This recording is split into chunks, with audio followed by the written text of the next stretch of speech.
नहीं, हम लोग तो चाहते हैं कि सदन के अंदर सार्थक चर्चा हो, लेकिन जब जनता से जुड़े मुद्दों को हम लोग या विपक्ष उठाते हैं सदन के अंदर, तो जो जवाब आते हैं सत्ता पक्ष के, वो संतोषजनक नहीं है।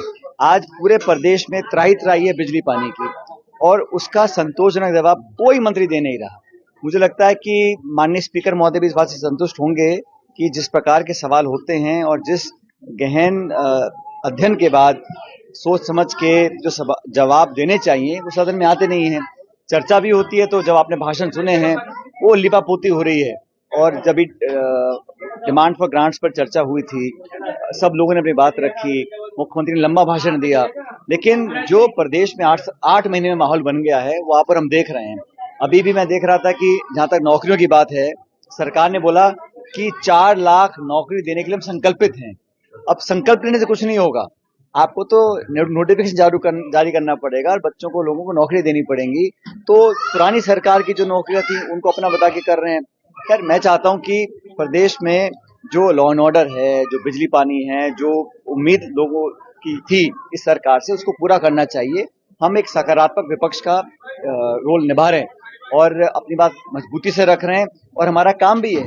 विपक्ष का काम होता है कि सदन के अंदर सरकार की जवाबदेही तय करना, सवाल पूछना हमारा अधिकार है, और ये सरकार की जिम्मेदारी है कि संतोषजनक जवाब दिया जाए ताकि जनप्रतिनिधि संतुष्ट हों और पब्लिक में मैसेज जाए कि सरकार काम कर रही है। जो बीजेपी में नेता गए थे, खिलाड़ी राम देवा जैसे नेता वापस आने लगे हैं, क्या कारण मानते हैं कि इतनी जल्दी? देखो, आश्चर्य नहीं है कि जो वहाँ गए हैं, अब मुझे लगता है और भी ऐसे बहुत से लोग होंगे जो उस सिस्टम में फिट नहीं बैठ पाएंगे, क्योंकि मैं समझता हूँ कि सबको साथ लेकर चलने की विचारधारा अगर किसी दल में है तो कांग्रेस पार्टी में है, सब वर्गों को।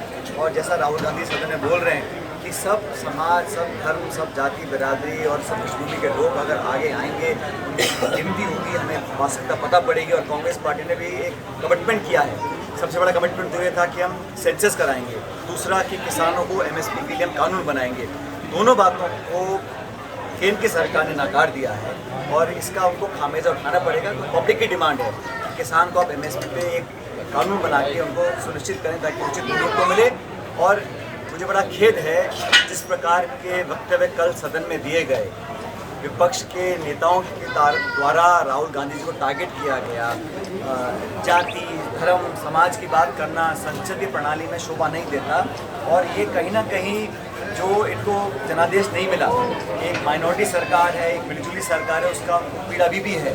जो उत्तर प्रदेश में, राजस्थान में, हरियाणा में, पंजाब में, महाराष्ट्र में जो सेटबैक हुआ है बीजेपी को, उसको पचा नहीं पा रहे हैं, इसलिए राहुल गांधी जी को टारगेट कर रहे हैं। और कल जो अनुराग ठाकुर जी ने बोला, जिस प्रकार के शब्दों का प्रयोग किया सदन के अंदर, और उनका संकेत राहुल गांधी की तरफ था, वो निंदनीय है। और इस प्रकार की भाषा का प्रयोग मैं समझता हूँ किसी को नहीं करना चाहिए, खासकर वो लोग जो संसद में बैठे हैं। खिलाड़ी राम देवा जी। अगर आप ये वीडियो YouTube पर देख रहे हैं तो हमारे चैनल को सब्सक्राइब करें और बेल आइकन को दबाना ना भूलें। अगर आप Facebook पर ये वीडियो देख रहे हैं तो हमारे पेज को लाइक करें।